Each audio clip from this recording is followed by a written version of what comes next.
মুসলমানদের যুবক, তোমাদের বুকের রক্ত কি নিস্তব্ধ হয়ে গেল, নাকি তোমাদের মুষ্টিবদ্ধ হাতের স্লোগানগুলো খোদার জমিনে খোদার বরত্বের জয়গান গাইতে ভুলে গেল? ও মুসলমান, যতদিন বেঁচে থাকবো ততদিন পর্যন্ত এই আসমান আর জমিনের মধ্যে যদি বরত্বের জয়গান যদি গাইতেই হয়, আব্রাহাম লিঙ্কনের নয়, জর্জ ওয়াশিংটনের নয়, কার্ল মার্কসের নয়, লেনিনের নয়, মাংসেটুনের নয়, বঙ্গবন্ধুর নয়, শহীদ জিয়ারও নয়, এই পৃথিবীর কোন রাম আর বামের বরত্বের জয়গান গাওয়া যাবে না। কেন? আল্লাহ বলেছেন, ওমা খলাকতুল জিন্না ওয়াল ইনসা ইল্লা লিয়াবুদুন, জিন এবং ইনসান জাতিকে দুনিয়াতে আমি আল্লাহ প্রেরণ করেছি একমাত্র আমি আল্লাহর বরত্বের জয়গান গাওয়ার জন্য। ঠিক কি ঠিক না? এজন্য দুনিয়াতে যতদিন বেঁচে থাকবেন, আমি বেঁচে থাকবো, পণ এবং প্রতিজ্ঞা করতে হবে, বরত্বের জয়গান যদি গাইতেই হয় আমার স্রষ্টার বরত্বের জয়গান গাইব, বরত্বের জয়গান যদি গাইতেই হয় রব্বে কারিমের বরত্বের জয়গান গাইতে হবে। ঠিক কি না? আমাদের বাংলাদেশের জাতীয় সংসদের উপরে একদিন ইসলামের কালিমার পতাকা উড়বে, বঙ্গভবনের উপরে কালিমার পতাকা উড়বে, জাতীয় সংসদের উপরে কালিমার পতাকা উড়বে, বাংলাদেশের প্রেসিডেন্টের বাসভবনের উপরেও কালিমার পতাকা উড়বে।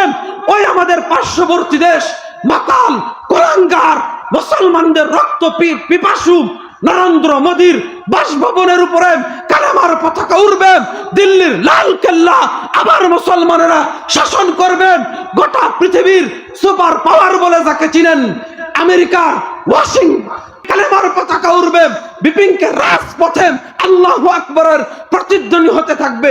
এক কথায় এ পৃথিবীর উত্তর থেকে দক্ষিণ মেরু পর্যন্ত, পূর্ব থেকে পশ্চিম প্রান্ত পর্যন্ত প্রতিটি ইঞ্চি জমিনে ইসলামের পতাকা উড়বে, প্রত্যেকটা বাড়ির মধ্যে মুসলমানরা ঢুকবে, ইসলামের পতাকা উড়বে, আল্লাহর কোরআনুল কারীমের তেলাওয়াত চলবে এবং সমস্ত দেশের সংবিধান হবে একটাই, গণতন্ত্র, সমাজতন্ত্র, জাতীয়তাবাদ, ধর্মনিরপেক্ষতা সবগুলোকে বুড়িগঙ্গায় ভাসিয়ে দিয়ে একটাই সংবিধান হবে, সেটাই হলো আল্লাহর কোরআন।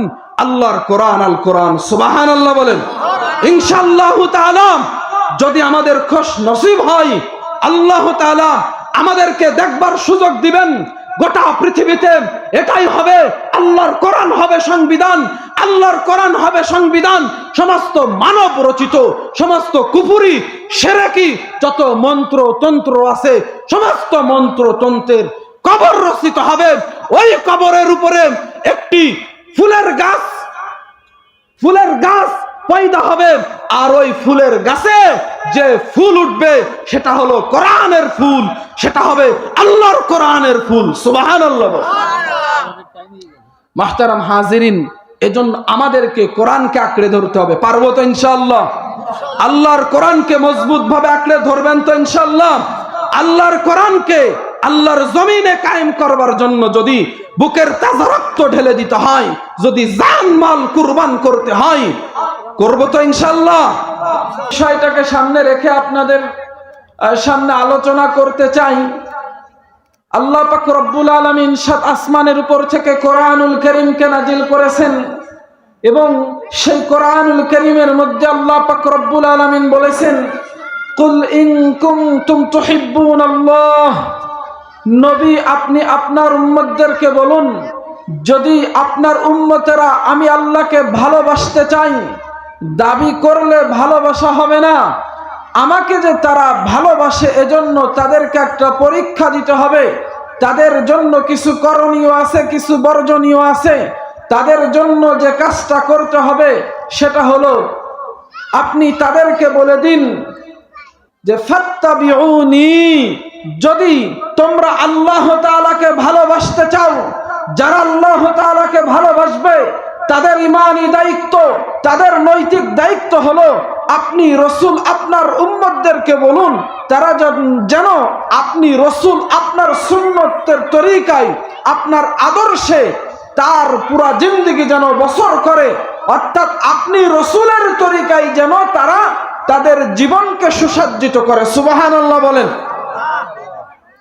মুহতারাম হাজিরিন, রাসূল করিম সাল্লাল্লাহু আলাইহি ওয়াসাল্লামকে সম্বোধন করে আল্লাহ পাক রব্বুল আলামিন বলেছেন যে রাসূল আপনি আপনার উম্মতদেরকে জানিয়ে দিন, তারা যদি আমি আল্লাহকে ভালোবাসতে চাই, আমাকে ভালোবাসার জন্য তাদের যে কাজটা করতে হবে সেটা হলো আপনি রাসূল আপনাকে অনুকরণ করতে হবে। ঠিক কি ঠিক না ভাই?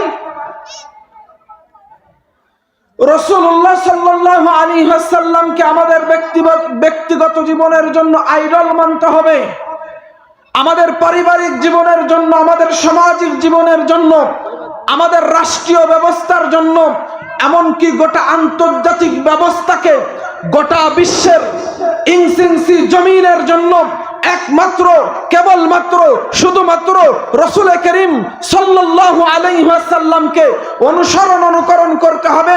যে ব্যক্তি রিকশা চালিয়ে জিন্দেগি বসর করে ওই রিকশা চালকের জন্য যেমন রাসূলের আদর্শ রয়েছে, যে ব্যক্তি চাকুরিজীবী তার জন্য রাসূলের আদর্শ রয়েছে, যে ব্যক্তি কৃষক তার জন্য রাসূলের আদর্শ রয়েছে, যে ব্যক্তি MBBS doctor, RAB, army, police, BDR, OC, DC, SP, IG, উকিল, ব্যারিস্টার, ডাক্তার, প্রফেসর যেই হোক না কেন প্রত্যেকটা মানুষের জন্য সরদারে দু আলম পয়গম্বর নবীর জীবন আদর্শকে গ্রহণ করতে হবে।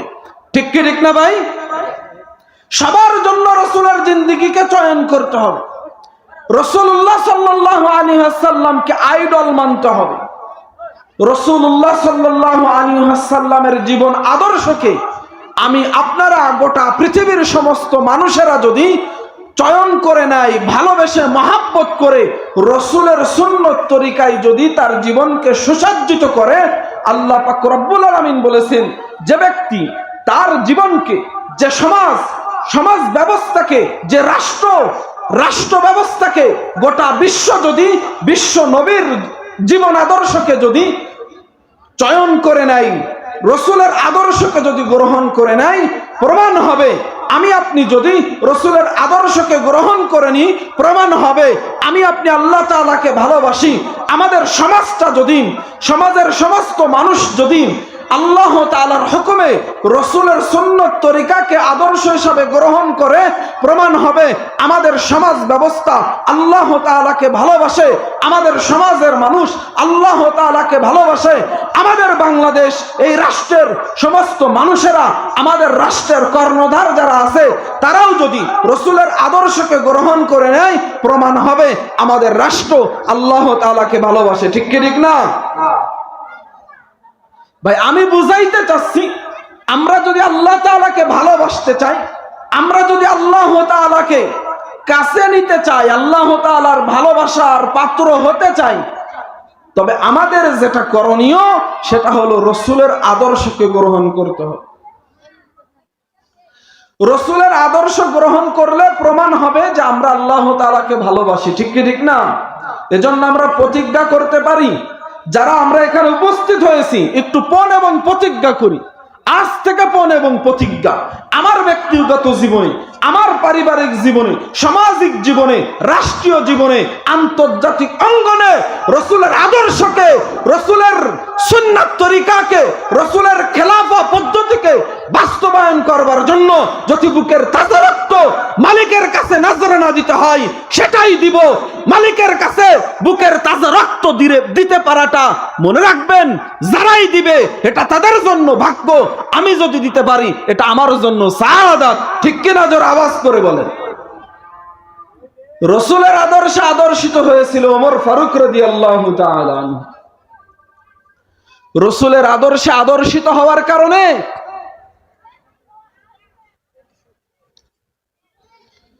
রাসূলের জীবনে, রাসূলের সুন্নাত তরিকায়, রাসূলের আদর্শে আদর্শিত হওয়ার কারণে যে ওমর রাদিয়াল্লাহু তাআলা আনহু ঈমান আনয়ন করবার পূর্বে নিকৃষ্ট একজন মানব ছিল, ঈমান আনয়নের পূর্বে।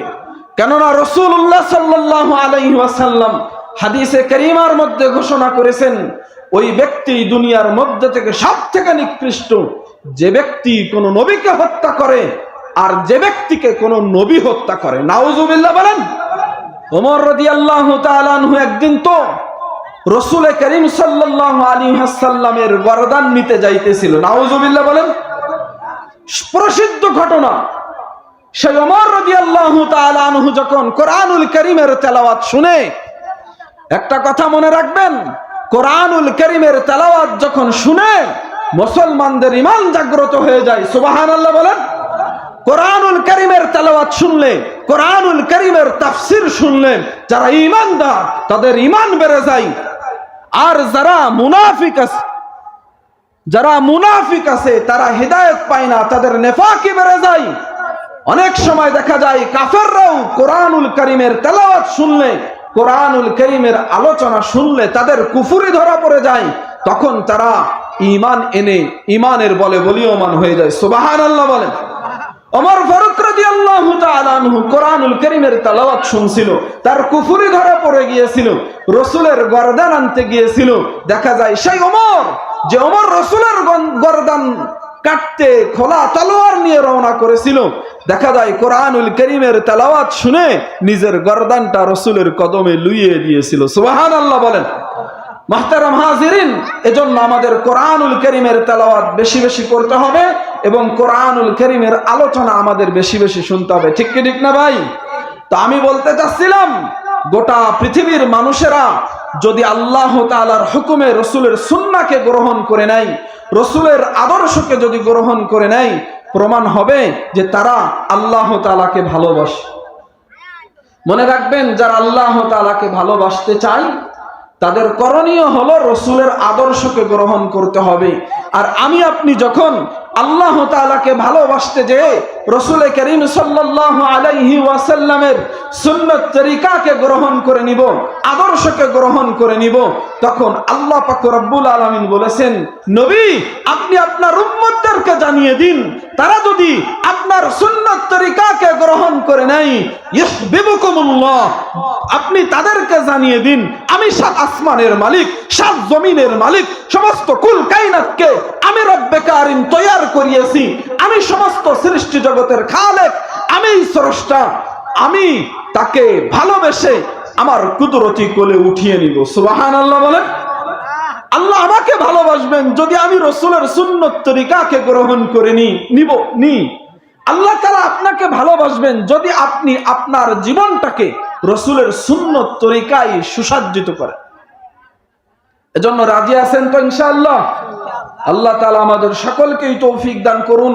শুধু তাই না, পরে আল্লাহ তাআলা বলেছেন, ইহবিবুকুমুল্লাহ, আমি আল্লাহ তো তাদেরকে ভালোবাসবো, ওয়া ইয়াগফির লাকুম যুনুবাকুম, নবী আপনি আপনার উম্মতদেরকে বলে দিন, তারা যদি আমি রাসূল আমাকে আপনি তাদেরকে বলে দিন, আপনার যদি আপনার উম্মতরা অনুসরণ করে আমি তো তাদেরকে ভালোবাসবো, শুধু ভালোবেসেই ক্ষান্ত হব না, আপনার উম্মতের পিছালা জিন্দেগীর সমস্ত গুনাহ মাফ করে দিব। সুবহানাল্লাহ জোরে আওয়াজ করে বলেন। পিছালা জিন্দেগীর সমস্ত গুনাহ আল্লাহ তাআলা মাফ করে দিবেন যদি আমি আপনি রাসূলের আদর্শকে গ্রহণ করি। আল্লাহু গফুরুর রহিম। আল্লাহ তাআলা পরে বলেছেন, শুধু গুনাহ মাফ করব, ওই গুনাহটাকে আমি নেকি দ্বারা পরিবর্তন করে দিয়ে তাকে জান্নাতের মেহমান হিসাবে আমি গ্রহণ করে নিব। সুবহানাল্লাহ। ভাইও, এজন্য রাসূলের সুন্নাত তরিকাকে আমাদের গ্রহণ করতে হবে। রাসূলের সুন্নাত তরিকাকে যদি আমরা মেনে চলি, তবেই আল্লাহ তাআলা আমাদেরকে ভালোবাসবেন, আমাদের পিছালা জিন্দেগীর সমস্ত গুনাহ আল্লাহ তাআলা মাফ করে দিবেন এবং আমাদেরকে আল্লাহ তাআলা জান্নাত দিবেন। অন্য এক আয়াতে আল্লাহ পাক রব্বুল আলামিন বলেছেন, লাকাদ কানা লাকুম ফি রাসূলিল্লাহি উসওয়াতুন হাসানাহ, নবী আপনি আপনার উম্মতদেরকে জানিয়ে দিন আপনার আদর্শই সর্বোত্তম আদর্শ, আপনার আদর্শই আপনার উম্মতদের জন্য সবথেকে বড় আদর্শ। সুবহানাল্লাহ বলবেন না? এজন্য ভাই, রাসূলের আদর্শ আমাদের জন্য সবথেকে বড় আদর্শ। এখন তো আমরা বিভিন্ন খেলোয়াড়দেরকে অনুকরণ করি, বিভিন্ন নায়ক নায়িকার আদর্শে আমরা আদর্শিত হই, তাদেরকে আইডল মানি, কিন্তু না ভাই, তাদেরকে মেনে আপনি কখনো ভালো হতে পারবেন না, আপনার জীবনে আপনি আত্মশুদ্ধি করতে পারবেন না। আপনি যদি রাসূলের আদর্শকে গ্রহণ করেন তবে আল্লাহ তাআলা আপনার পিছালা জিন্দেগীর সমস্ত গুনাহ মাফ করে দিবেন। এজন্য ভাইও, আমাদেরকে রাসূলের আদর্শ মানতে হবে। আপনারা সকলেই জানেন আজকে 31 তারিখ, এই একটা বছর যে চলে যাইতেছে, এই আজকে রাতটাকে হাজারো মানুষ, কোটি কোটি মানুষ আজকে কবিরা গুনাহে লিপ্ত হবে। আপনারা সকলেই জানেন এই ইংরেজি মাস, এই তুমি কথা বলতেছো কেন? কথা বলিও না ভাই, হ্যাঁ কথা বলতে নেই। এই 31 তারিখকে সামনে রেখে এই রাত্রেই হাজারো মানুষ, কোটি কোটি মানুষ তাদের ঈমান হারিয়ে ফেলবে। মুসলমানের ঘরে জন্মগ্রহণ করার পরেও দেখা যায় রসুলের আদর্শকে ছেড়ে দিয়ে ইহুদি নাসারা খ্রিস্টানদের আদর্শে গ্রহণ করার কারণে তাদের ঈমান চলে যায়। এই 31 নাইট উদযাপন করে। এই জানুয়ারি মাস শুরু হইলে তারা 31 নাইট উদযাপন করে। কিন্তু আমরা কি জানি, ও মুসলমানদের যুবক, তোমাদের বুকের রক্ত কি নিস্তব্ধ হয়ে গেল, নাকি তোমাদের মুষ্টিবদ্ধ হাতের স্লোগানগুলো খোদার জমিনে খোদার বরত্বের জয়গান গাইতে ভুলে গেল? ও মুসলমান, যতদিন বেঁচে থাকবো ততদিন পর্যন্ত এই আসমান আর জমিনের মধ্যে যদি বরত্বের জয়গান যদি গাইতেই হয়, আব্রাহাম লিঙ্কনের নয়, জর্জ ওয়াশিংটনের নয়, কার্ল মার্কসের নয়, লেনিনের নয়, মাংসেটুনের নয়, বঙ্গবন্ধুর নয়, শহীদ জিয়ারও নয়, এই পৃথিবীর কোন রাম আর বামের বরত্বের জয়গান গাওয়া যাবে না। কেন? আল্লাহ বলেছেন, ওমা খলাকতুল জিন্না ওয়াল ইনসা ইল্লা লিয়াবুদুন, জিন এবং ইনসান জাতিকে দুনিয়াতে আমি আল্লাহ প্রেরণ করেছি একমাত্র আমি আল্লাহর বরত্বের জয়গান গাওয়ার জন্য। ঠিক কি ঠিক না? এজন্য দুনিয়াতে যতদিন বেঁচে থাকবেন, আমি বেঁচে থাকবো, পণ এবং প্রতিজ্ঞা করতে হবে, বরত্বের জয়গান যদি গাইতেই হয় আমার স্রষ্টার বরত্বের জয়গান গাইব, বরত্বের জয়গান যদি গাইতেই হয় রব্বে কারিমের বরত্বের জয়গান গাইতে হবে। ঠিক কিনা?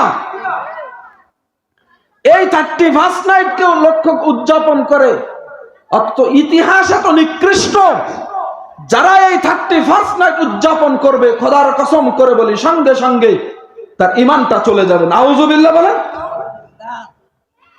এই 31 নাইট সম্পর্কে যদি জানতে চান, তথ্য প্রযুক্তির জামানা, যারা অ্যান্ড্রয়েড ফোন ব্যবহার করে থাকেন, গুগলে যাবেন, যে জানুস লিখবেন। কি লিখবেন?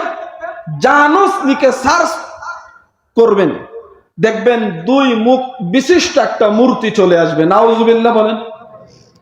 2 মুখ বিশিষ্ট একটা মূর্তি আসবে। খ্রিস্টান এই ইংরেজি মাস, ইংরেজি যে মাস একটা বর্ষ আছে, এটাকে বলা হয় খ্রিস্টাব্দ। এটা খ্রিস্টানদের একটা বর্ষ গণনা পদ্ধতি। আমরা মুসলমান, আমরা আমাদের বর্ষ গণনা করে থাকি আরবি মাস। ঠিক না? আর যারা হিন্দু আছে, সনাতন ধর্ম অবলম্বী আছে, তারা বাংলা মাস অনুযায়ী তারা তাদের ধর্মীয় কর্মকাণ্ড পালন করে। ঠিক না ভাই? তো যারা খ্রিস্টান আছে, আপনি গুগলে সার্চ দেন, 2 মুখ বিশিষ্ট একটা মূর্তি আসবে। ওই মূর্তিটার এক হাতে আছে একটা চাবি, আর এক হাতে আছে একটা লাঠি।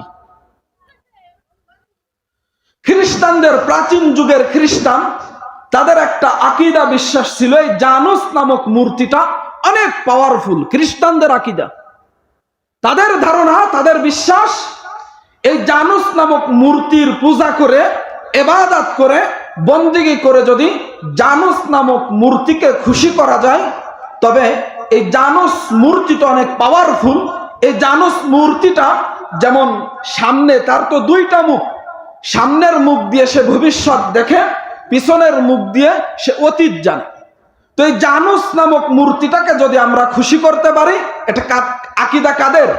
খ্রিস্টানদের। মনে রাখবেন বিষয়টা। এই আকীদা আমাদের মুসলমানদের না, খ্রিস্টানদের আকীদা। এই জানুস নামক মূর্তির যদি পূজা করি, তবে এই জানুস নামক মূর্তি আমাদের পিছালা, এই যে আজকে 31 তারিখ, আজ রাত 11টায় ঘন্টার কাটা যখন 00, মিনিটের কাটাও যখন 00, সেকেন্ডের কাটাও 00, এই সময়টা হলো জানুস নামক মূর্তির পূজা করার একটা মুখ্য সময়। 31 নাইট উদযাপন তখনই করে। তো এই সময় পূজা করে জানুস নামক মূর্তিকে খুশি করলে, খ্রিস্টানদের আকীদা যে জানুস নামক মূর্তি খুশি হইলে পিছালায় 1 বছর অতীত, এই আমাদের জীবনের ব্যর্থতার গিলানি মোচন করে আমাদের আগামীর ভবিষ্যৎ, সামনের মুখ দিয়ে ভবিষ্যৎ জানে জানুস নামক মূর্তি, আমাদের আগামীর ভবিষ্যৎ হবে উজ্জ্বল। নাউজুবিল্লাহ বলেন। আমি যে আয়াত আপনাদের সামনে বলেছি, আমাদের পিছালা জিন্দেগীর সমস্ত গুনাহ মাফ করানোর জন্য আমাদের কি করণীয়? রসুলের অনুসরণ অনুকরণ, ঠিক না? রসুলের ইবাদত না। আমরা ইবাদত করি কার? আমরা পূজা করি কার? আল্লাহ। রসুলের অনুসরণ অনুকরণ করি, অর্থাৎ আল্লাহ তাআলার ইবাদত করি রসুলের দেখানো পদ্ধতিতে। তো আল্লাহ তাআলা বলেছেন, যদি তোমরা পিছালা জিন্দেগীর সমস্ত গুনাহ মাফ করাইতে চাও তো রসুলের অনুসরণ করো, আমি আল্লাহ তোমাদেরকে ভালোবাসবো। শুধু তাই না, তোমাদের পিছালা জিন্দেগীর গুনাহ মাফ করে দিয়ে ওই গুনাহটাকে আমি নেকি দ্বারা পরিবর্তন করে জান্নাতের মেহমান হিসাবে কবুল করে নিব। সুবহানাল্লাহ বলে। তো খ্রিস্টানদের বিশ্বাস কি? ওই জানুস নামক মূর্তির পূজা করে যদি খুশি করতে পারি তবে আমাদের পিছালা জীবনের গেলানি, ব্যর্থতার গেলানি দূর হবে, ভবিষ্যৎ উজ্জ্বল হবে। নাউজুবিল্লাহ বলেন। ওই খ্রিস্টানদের আকীদা, এই 31 নাইট উদযাপন করে যদি জানুস নামক মূর্তিকে খুশি করতে পারি তবে ওই জানুস নামক মূর্তির এক হাতে যে একটা চাবি আছে এটা হলো জান্নাতের চাবি। নাউজুবিল্লাহ বলেন। খ্রিস্টানদের ধারণা, এই 31 নাইট উদযাপন করে যদি ওই জানুস নামক মূর্তিকে খুশি করতে পারি তাহলে এই জানুস নামক মূর্তি পরপারে আমাদেরকে জান্নাতের চাবি দিবে, ওই চাবি দিয়ে আমরা জান্নাতের দরওয়াজা খুলে জান্নাতে প্রবেশ করব। নাউজুবিল্লাহ বলেন। এটা খ্রিস্টানদের আকীদা। অথচ রাসূলুল্লাহ সাল্লাল্লাহু আলাইহি ওয়াসাল্লাম বলেছেন, আসসালাতু মিফতাহুল জান্নাহ। ও আমার উম্মত, গোটা পৃথিবীর সমস্ত মানুষেরা আমাকে সহকারে আল্লাহ পাক রব্বুল আলামিন লক্ষাধিক নবী রাসূলকে এ জমিনে প্রেরণ করেছেন মানব জাতির হেদায়েতের জন্য, অর্থাৎ গোটা পৃথিবীর সমস্ত মানুষেরা যাতে করে জাহান্নাম থেকে মুক্তি পেয়ে জান্নাতের মেহমান হতে পারে, এজন্য রিসালাতের দায়িত্ব দিয়ে আমি আখিরি জামানার পয়গম্বর, আমাকে আল্লাহ তাআলা প্রেরণ করেছেন। আমি নবী, আমি আখিরি জামানার আখিরি পয়গম্বর। আমার উম্মত জান্নাতে যাওয়ার মাধ্যম, জান্নাতের দরওয়াজা খুলবার জন্য চাবি প্রয়োজন। চাবি হাসিল করবা কিভাবে? আসসালাতু মিফতাহুল জান্নাহ, নামাজ বেহেশতের চাবি। অর্থাৎ আল্লাহ পাক রব্বুল আলামিন 5 ওয়াক্ত নামাজকে ফরজ করেছেন। 5 ওয়াক্ত নামাজ মসজিদে যে আমার কুদরতি কদমে সিজদা দিবা, অর্থাৎ আল্লাহ তাআলার কুদরতি কদমে সিজদা দিবা, আল্লাহ তাআলার কুদরতি কদমে সিজদা দিয়ে নামাজ পড়বা। আল্লাহ পাক রব্বুল আলামিন হাশরের ময়দানে তোমাদের হাতে জান্নাতের চাবি ধরিয়ে দিবেন, তোমাদেরকে বিনা হিসাবে জান্নাত দান করবেন। সুবহানাল্লাহ। জান্নাতের চাবি পাওয়ার মাধ্যম কি? নামাজ, ঠিক না? রাসূল বলেছেন, আসসালাতু মিফতাহুল জান্নাহ। গোটা পৃথিবীর সমস্ত মানুষকে বলবো, হন আপনি হিন্দু, আপনি বৌদ্ধ, আপনি খ্রিস্টান, আপনি অন্য ধর্মর বা ইহুদি হন, যেই আপনি হন না কেন, জাহান্নাম থেকে যদি বাঁচতে চান অবশ্যই আপনাকে রাসূলের অনুসরণ করতে হবে, মুসলমান হয়ে আল্লাহর বন্দেগী করতে হবে। ঠিক কি ঠিক না? রাসূলের অনুসরণ অনুকরণ করা ছাড়া, মুসলমান হওয়া ছাড়া কেউ জান্নাতে যাইতে পারবে না। হিন্দু বলেন, খ্রিস্টান বলেন, ইহুদি বলেন, বৌদ্ধ বলেন, আরো বহু ধর্ম আছে মানব রচিত। এই আল্লাহ তাআলা প্রদত্ত ইন্নাদ-দীন ইনদাল্লাহিল ইসলাম, আল্লাহ বলেছেন একমাত্রই, কেবলমাত্র, শুধুমাত্রই নাজাত পাওয়ার মাধ্যম ধর্ম হলো ইসলাম। ইসলাম ধর্মের অনুকরণ করা ছাড়া, ইসলামের সৈনিক হওয়া ছাড়া কোনো ব্যক্তি নাজাত পাবে না। তো আমি যে কথা বলতেছিলাম, খ্রিস্টানদের আকীদা, এই জানুস নামক মূর্তির পূজা করলে পিছালা জিন্দেগীর সমস্ত গিলানি দূর হবে, ভবিষ্যৎ উজ্জ্বল হবে, জান্নাতের চাবি পাওয়া যাবে। কাজেই এই 31 নাইট উদযাপন করে জানুস নামক মূর্তিকে খুশি করতে হবে। নাউজুবিল্লাহ বলেন। আরো জেনে চমকে যাবেন, এই খ্রিস্টাব্দ ইংরেজি যে মাস, এর শুরু মাসটা জানুয়ারি না?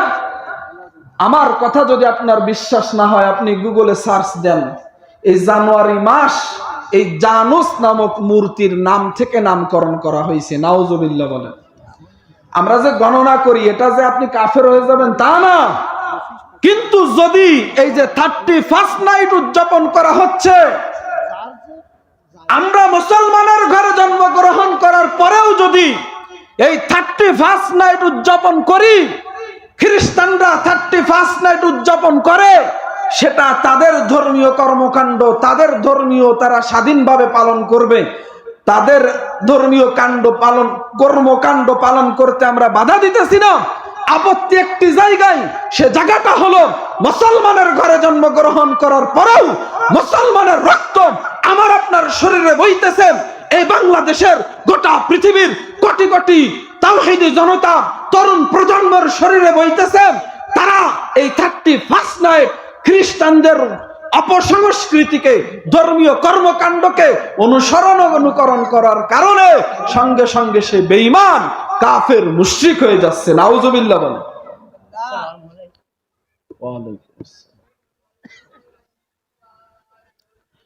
এজন্য আমার কথা আপনারা বুঝতেছেন? এই যে 31 নাইট উদযাপন, যেটা আমাদের এলাকায় গত জুমায় আমি এই বিষয়ে আলোচনা করেছি। জুমার দিনে খবর পাইছি আমাদের গত বছরও আমাদের এলাকার কিছু তরুণ প্রজন্ম ব্যাপকভাবে তারা বক্স ভাড়া করে এনে সারা রাত ডিজে পার্টি করেছে। নাউজুবিল্লাহ বলেন। খানা দানার আয়োজন করেছে। আমি বাড়িতে ছিলাম না, জানতাম না। গত শুক্রবারে জুমাবারে এই সংবাদটা পাইছি। জুমায় আলোচনা করেছে। যারা নেতৃত্ব দেয় আমাদের এলাকারই প্রত্যেকটা ছেলের বাড়িতে বাড়িতে গেছি, যে তাদেরকে বুঝাইছি খাওয়া দাওয়ার আয়োজন করতে হয়। আল্লাহ তাআলা বলেছেন কুলু ওয়াশরাবু, যে তোমরা খাও পান করো, ওয়ালা তুসরিফু, অপচয় করিও না। তুমি সর্বদিন খাইতে পারো, কোনো সমস্যা নাই, কিন্তু 31 নাইট উদযাপন করে তোমরা যে উদযাপন করবা, অনুষ্ঠান করবা, এটা যদি করো তুমি মুসলমান থাকতে পারবা? আলহামদুলিল্লাহ, যারাই নেতৃত্ব দিচ্ছিল প্রত্যেকটা তরুণের কাছে আমি বারবার গেছি, বুঝাইছি। আলহামদুলিল্লাহ, তারা পণ এবং প্রতিজ্ঞা করেছে আর কোনোদিন, এবছর তো তারা করবে না, ভবিষ্যতেও যতদিন বেঁচে থাকবে তারা এই 31 নাইট আর উদযাপন করবে। এজন্য ভাই, মাইকের আওয়াজটা যার কান পর্যন্ত পৌঁছতেছে, আপনি যদি মুসলমানের সন্তান হয়ে থাকেন, যদি আপনি চান ঈমান নিয়ে কবর জগতে যেতে, আপনার ঈমানি দায়িত্ব, আপনার নৈতিক দায়িত্ব সেটা হলো রাসূলের আদর্শকে গ্রহণ করে নেওয়া। আপনি যদি ইহুদি নাসারা অমুসলিমদের সংস্কৃতিকে, অপসংস্কৃতিকে যদি গ্রহণ করেন, সঙ্গে সঙ্গে আপনি বেঈমান হয়ে যাবেন। ঠিক না ভাই? এজন্য আমাদেরকে এই রাসূলের আদর্শকে গ্রহণ করতে হবে। আর এই অমুসলিমদের যত অপসংস্কৃতি আছে, এ থেকে বেঁচে থাকতে হবে। পারবো তো ইনশাআল্লাহ? আর একটা কথা মনে রাখবেন, আমরা মুসলমান, অনেকেই তো আমরা আমাদের দাম বুঝি নাই। আমরা মুসলমান, আমরা যে মুসলমানদের ঘরে জন্মগ্রহণ করেছি, আমাদেরকে আল্লাহ তাআলা যে কত দাম দিয়েছেন, কত মান দিয়েছেন, হাসর ময়দানে বুঝবেন। আদম পয়গম্বর থেকে শুরু করে কিয়ামত পর্যন্ত যত মানুষ আসবে, তাদের মধ্যে থেকে এই আমরা যে গুনাহগার মানুষ, আমি আপনি যাই 5 ওয়াক্ত নামাজ পড়ি আর জুমার দিনে নামাজ পড়ি, মুসলমান হওয়ার কারণে, ঈমানের বলে বলীয়মান হওয়ার কারণে আমরা যেমন আসমানের সূর্যটাকে চমকাইতে দেখি, গোটা হাসর ময়দানের সমস্ত মানুষেরা আমরা আখিরি জামানার আখিরি নবীর আখিরি উম্মত হওয়ার কারণে আমাদের অঙ্গ প্রত্যঙ্গ, আমাদের চেহারা সূর্যের ন্যায় চমকাইতে থাকবে। সুবহানাল্লাহ বলেন। আমাদের দাম বুঝেন নাই। আল্লাহ তাআলা বলেছেন ইন্নাদ-দীনা ইনদাল্লাহিল ইসলাম, নাজাত পাওয়ার জন্য একটি ধর্মকে অনুসরণ করতে হবে, সেটা হলো ইসলাম। ইসলাম ধর্ম বাদ দিয়ে যে ধর্মই মানতেছে, তারা চিরস্থায়ী জাহান্নামে যাবে যদি তারা কালেমা পড়ে মুসলমান না হয়ে মরে। নাউজুবিল্লাহ বলেন। এটাই বিশ্বাস। অনেকের ধারণা কি জানেন? যে মনে করে কি আমরা মুসলমান, আমরাও জান্নাতে যাব, হিন্দুরাও স্বর্গে যাবে, খ্রিস্টানরা, বৌদ্ধরা তারাও জান্নাতে যাবে। নাউজুবিল্লাহ বলেন। কিন্তু এটা কিন্তু ভুল বিশ্বাস। জান্নাতে যাইতে হলে মুসলমান হইতে হবে। আর কিছু তথ্য বলি, দেখেন, অমুসলিম যত ধর্ম আছে, সমস্ত ধর্মের ভিতরে ইসলাম ধর্ম যে সঠিক, এর প্রমাণ আছে। জেনে অবাক হবেন যে কলিযুগের কল্কি অবতার হিন্দু, আমাদের দেশে তো হিন্দু সংখ্যায় বেশি, ঠিক না? এই হিন্দুদের যে ধর্মীয় গ্রন্থ আছে, বেদ হলো 4টা, ঋগ্বেদ, সামবেদ, যজুর্বেদ, অথর্ববেদ, এই বেদের ভিতরেই আছে মুসলমান হওয়ার কথা। একং ব্রহ্ম দ্বিতীয়ং নাস্তে নেহনা নাস্তে কিঞ্চন, এটা কিন্তু কোন একটি সূরার কিন্তু আয়াত না, এটা রসুলের কোন কিন্তু হাদিস না, এটা তাদের হিন্দুদের একটা মন্ত্র, একটা কি বলে, হ্যাঁ মন্ত্রই বলে তোরা। এই মন্ত্রের ভিতরে বলা হয়েছে একং ব্রহ্ম, মাবুদ মাওলা একজন, দ্বিতীয়ং নাস্তে, দ্বিতীয় কেউ নাই, নেহনা নাস্তে, নাই নাই, কিঞ্চন বিন্দুমাত্র নাই। সুবহানাল্লাহ বলেন। মাবুদ মাওলা কয়জন? সূরাতুল ইখলাস, কুল হুয়াল্লাহু আহাদ। নবী আপনি গোটা পৃথিবীর সমস্ত মানুষকে বলে দিন যে মাবুদ মাওলা কয়জন? কুল হুয়াল্লাহু আহাদ, আল্লাহ তাআলা একক ও অদ্বিতীয়। ঠিক কি ঠিক না? হিন্দুদের ধর্মীয় কিতাবের ভিতরে যে আল্লাহ তাআলা যে একক, আল্লাহ তাআলার কোনো শরীক নাই, এ কথাও আছে, কিন্তু তারা জানে না। তারা তাদের ধর্মীয় গ্রন্থ সম্পর্কে একেবারেই অজ্ঞ। আর তাদের যে পুরোহিত আছে, ধর্মযাজক, তাদের যে কি বলে পূজা দেয়, ঠাকুর আছে, তারা এগুলো গোপন করে। হ্যাঁ, ডক্টর জাকির নায়েক স্পষ্টভাবে এগুলো তুলে ধরে। অমুসলিমদের সাথে একাধিকবার উনি ডিবেট করেছেন, মুনাজারা করেছেন, প্রমাণ দিয়েছে যে অমুসলিমদের ভিতরে, বাইবেলের ভিতরে, হ্যাঁ অন্যান্য যত ধর্ম গ্রন্থ আছে, হিন্দুদের পুরাণ আছে, গীতা আছে, সমস্ত কিতাবের ভিতরে আল্লাহ তাআলা যে একক, একমাত্র ইসলামে মানতে হবে, মুহাম্মদ সাল্লাল্লাহু আলাইহি ওয়াসাল্লামকে অনুসরণ করতে হবে, সেটাও আছে। সুবহানাল্লাহ বলেন। কালেমা পড়ে মুসলমান হতে হবে, কালেমা পড়ে মুসলমান হতে হবে, পিছালা জিন্দেগীর সমস্ত গুনাহ মাফ করাইতে হলে এই কথাটাও আছে। সুবহানাল্লাহ বলেন। লা ইলাহা হরিতি পাপন ইল্ল ইলাহা পরম পাদম জন্ম বৈকুণ্ঠ পৈনতি জপি নাম মুহাম্মদ। হিন্দুদের এটা একটা মন্ত্র, হিন্দুদের মন্ত্রের ভিতরে বলা হয়েছে লা ইলাহা হরিতি পাপন। ও গোটা দুনিয়ার সনাতন ধর্ম অবলম্বী মানুষেরা, তোমরা যদি চাও তোমাদের পিছারা জিন্দেগীর সমস্ত গুনাহ মাফ করাইতে, তবে তোমরা লা ইলাহা ইল্লাল্লাহর সাক্ষ্য দিয়ে মুসলমান হয়ে যাও। সুবহানাল্লাহ বাড়িতে যাই বইলেন, জোরে বলেন সুবহানাল্লাহ। এটা কি কোনো সূরা কাকা? না না না।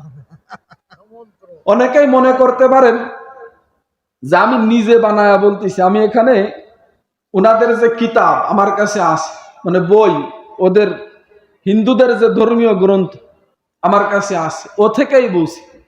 এই কিতাবটা আমার এক ছাত্র ভাই,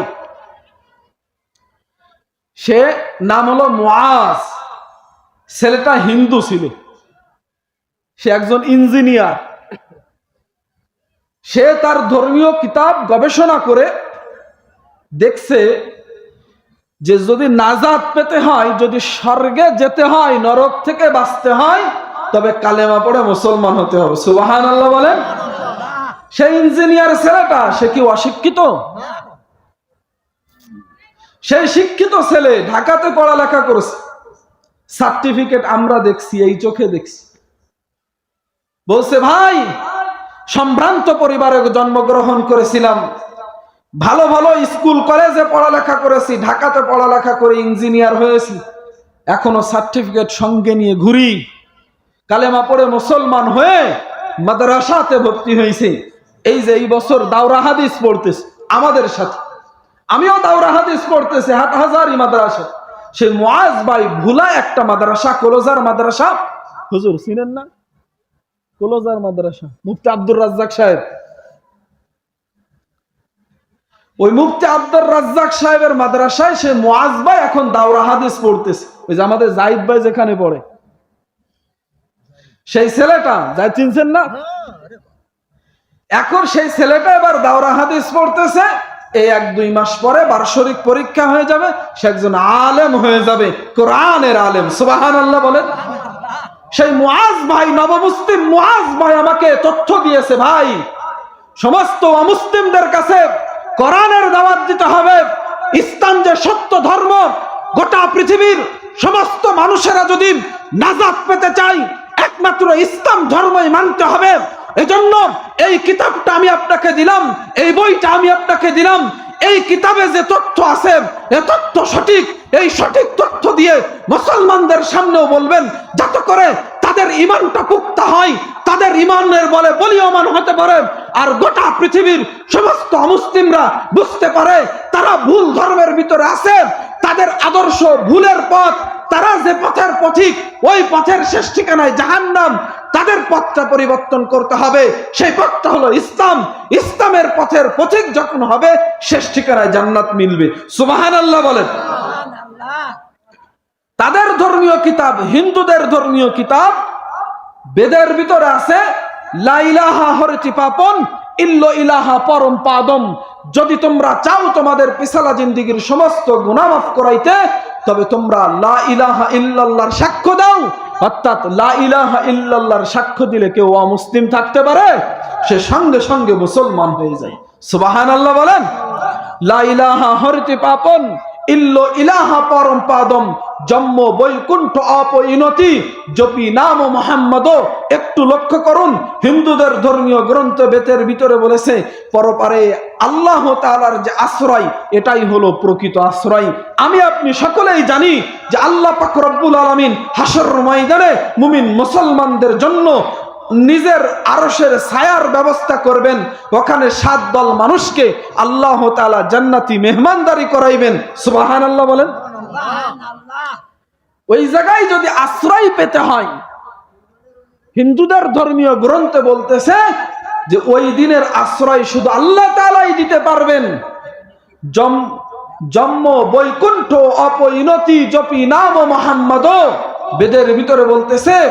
আর ওই দিন যদি হাসর ময়দানে যদি আরশের ছায়াতলে যদি তোমরা আশ্রয় নিতে চাও, জপি নাম মুহাম্মদ, আর ওখানে তো আশ্রয় নিবা, আর পরপারে বৈকুণ্ঠ নামক স্বর্গে যেতে যদি তোমরা চাও, আমি জানি আমাদের রাসূল আমাদেরকে শিক্ষা দিয়েছেন, যখন আল্লাহ পাক রব্বুল আলামিনের কাছে আমি আপনি জান্নাত চাইবো, তখন রাসূল শিখিয়েছেন তোমরা আল্লাহ তাআলার কাছে জান্নাতুল ফেরদাউস চাইবা।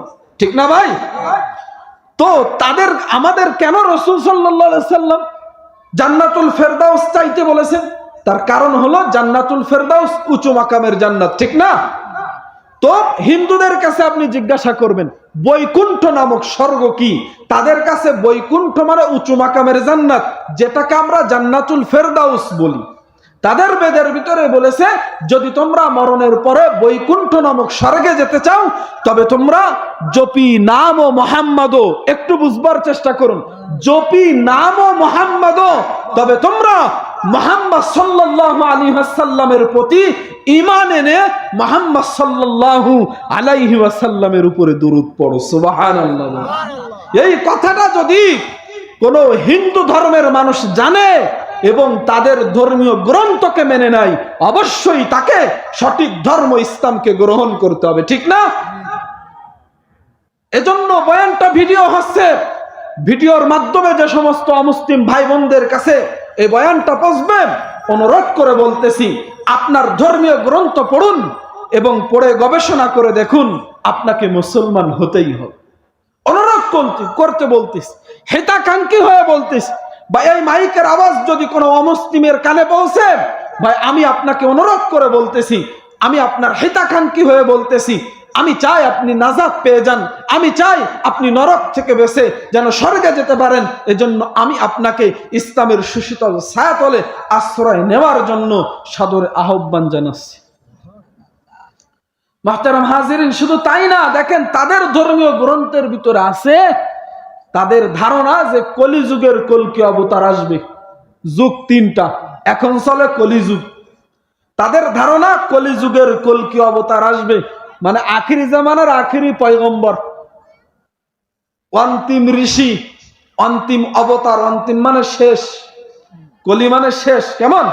শেষ জামানার শেষ অবতার আসবে। তো তাদের ধর্মীয় কিতাবের ভিতরে কলিযুগের কলকি অবতার চিনতে হবে কিভাবে, নিদর্শন কি? তো তাদের ধর্মীয় গ্রন্থের ভিতরে আছে নরসং সং শ্রীদিষ্টম পসং সপ্রথস্তমং সদমম খসম, যে কলিযুগের কলকি অবতার সেই হবে যার নামের যার নাম হবে নরসংসং। নাম হবে কি? বোঝেন আমার কথা, বোঝেন? কলিযুগের কলকি অবতার, অর্থাৎ আখির জামানার আখির পয়গম্বর, আখিরি নবী, আখির রসুল যিনি হবেন তার নাম হবে কি? নরসংসং। নরসংসং এটা সাংস্কৃতিক ভাষা।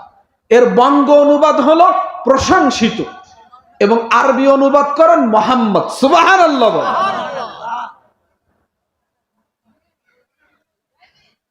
আরবি অনুবাদ করলে মোহাম্মদ। তো তাদের ধর্মীয় কিতাবের ভিতরে স্পষ্ট লেখা হয়েছে কলিযুগের কলকি অবতার সেই হবে যার নাম হবে মোহাম্মদ। নরসংসং সাংস্কৃতিক ভাষা, বাংলা হলো প্রশংসিত, আরবি মোহাম্মদ। সুবহানাল্লাহ বলে। তো এইটাও যদি তারা মানে, তাদেরকে এই মুহাম্মদ সাল্লাল্লাহু আলাইহি ওয়াসাল্লামকে কলিযুগের কলকি অবতার হিসাবে গ্রহণ করে মুসলমান হতে হবে, ঠিক না? আরো আছে দেখেন, মদবর্পিতা দেবাদেকারান্তে প্রকৃতিতা বৃষানাং ভক্কায়েত সদামেদা শাস্তে শ্রীমিতা। হিন্দুদের বেদের ভিতরে আছে কলিযুগের কলকি অবতার যিনি হবেন ওনাকে চেনার পদ্ধতি হলো মদবর্পিতা দেবাদেকারান্তে প্রকৃতিতা। কলিযুগের কলকি অবতারকে চিনবার জন্য আলামত হলো, নিদর্শন হলো তার নামের প্রথম অক্ষর থাকবে ম এবং শেষের অক্ষর থাকবে দ। মিলা দেখেন, মোহাম্মদ মেলে কি মেলে না? মেলে কিনা? মোহাম্মদ। অথচ হিন্দুরা, সনাতন ধর্ম অবলম্বী যারা আছে, তারা 33 কোটি দেবদেবীর পূজা করে বলে দাবি করে। তো তাদের 33 কোটি দেবদেবীর মধ্যে একজনেরও নাম মোহাম্মদ নাই। এই ম শুরু, শেষে দ নাই। এই মুহাম্মদ সাল্লাল্লাহু আলাইহি ওয়াসাল্লাম হলেন কলিযুগের কলকি অবতার। সুবহানাল্লাহ বলেন। তো মদবর্পিতা দেবাদেকারান্তে প্রকৃতিতা। আরো একটা তথ্য এখানে বলে দিই, যে দেখবেন এই মুহাম্মদ নামটা রাসূলুল্লাহ সাল্লাল্লাহু আলাইহি ওয়াসাল্লামের নাম। রাসূলুল্লাহ সাল্লাল্লাহু আলাইহি ওয়াসাল্লামের নাম মুহাম্মদ করে নামকরণ করবার পূর্বে, আদম পয়গম্বর থেকে শুরু করে রসুলের পূর্বে কারোর নাম মোহাম্মদ রাখা হয়নি। শুধুমাত্র রসুলের নাম দিয়েই মোহাম্মদ নামকরণ করা শুরু হয়েছে। সুবহানাল্লাহ বলেন। এখন হাজারো হাজারো কোটি কোটি মানুষের নাম হলো মোহাম্মদ, কিন্তু সর্বপ্রথম যিনি মোহাম্মদ হিসাবে দুনিয়াতে আসছেন তিনি হলেন কলিযুগের কলকি অবতার, অর্থাৎ আখিরি জামানার আখিরি পয়গম্বর। সুবহানাল্লাহ বলেন। তো হিন্দুরাও যদি এই তাদের তথ্যকে গ্রহণ করে নাই, তবুও তাদেরকে ইসলাম ধর্ম গ্রহণ করতে হবে, ঠিক না ভাই? এজন্য আমাদেরকে বুঝতে হবে, আরো একাধিক বর্ণনা, একাধিক রিওয়ায়াত আছে। এজন্য আমাদেরকে এটা বিশ্বাস করতে হবে, আল্লাহ তাআলা আমাদেরকে যে দিন দিয়েছেন, আল্লাহ তাআলা আমাদেরকে যে ইসলাম ধর্মের মতো একজন বদৌলত একটা সম্পদ দান করেছেন, এই ইসলাম ধর্ম ত্যাগ করে যাওয়া যাবে না। অমুসলিমদের কাছে ইসলামের সৌন্দর্য তুলে ধরতে হবে। আমাকে আপনাকে আল্লাহ তাআলার বন্দিগি করে রসুলের আদর্শে আদর্শিত হয়ে ইসলামের সৌন্দর্য তাদের সামনে তুলে ধরতে হবে। দেখবেন তারা বাদ ভাঙ্গা জোয়ারের ন্যায় মুসলমান হয়ে কালে ইসলামের কালেমাকে গ্রহণ করবে। সুবহানাল্লাহ বলেন। তবে একটা হাদিস বলে শেষ করে দিব। রসুল বলেছেন, লা ইয়াবকা আলা যহরিল আরদি বাইতু মাদারিন ওয়ালা ওয়াবারিন ইল্লা আদখালাহুল্লাহু কালিমাতাল ইসলামি বিইজ্জি আজিজিন আও যুল্লি যালিলিন। রসুল বলেছেন, এমন একদিন আসবে, গোটা পৃথিবীর সমস্ত মানুষেরা তোমরা শুনে নাও, এমন একটা সময় আসবে, এমন একটা দিন আসবে, যেদিন এই পৃথিবীর এমন একটা কাঁচা পাকা বাড়ি খালি থাকবে না যেখানে ইসলামের পতাকা উড়বে না। সুবহানাল্লাহ বলেন। রসুল বলেছেন, গোটা পৃথিবীর সমস্ত পাকা বাড়ির ছাদের উপরে কালেমার পতাকা উড়বে, ইসলামের কালেমার পতাকা উড়বে, এবং কাঁচা যেটা টিনের বাড়ি আছে সেখানেও কালেমার পতাকা উড়বে, টালির বাড়িতেও কালেমার পতাকা উড়বে। সুবহানাল্লাহ বলেন। এই হাদিসের উপরে দিকে লক্ষ্য করে বলতে চাই, আমাদের বাংলাদেশের জাতীয় সংসদের উপরে একদিন ইসলামের কালিমার পতাকা উড়বে, বঙ্গভবনের উপরে কালিমার পতাকা উড়বে, জাতীয় সংসদের উপরে কালিমার পতাকা উড়বে, বাংলাদেশের প্রেসিডেন্টের বাসভবনের উপরেও কালিমার পতাকা উড়বে। ওই আমাদের পার্শ্ববর্তী দেশ মাতাল কোরআনগার মুসলমানদের রক্ত পিপাসু নরেন্দ্র মোদীর বাসভবনের উপরে কালেমার পতাকা উড়বে।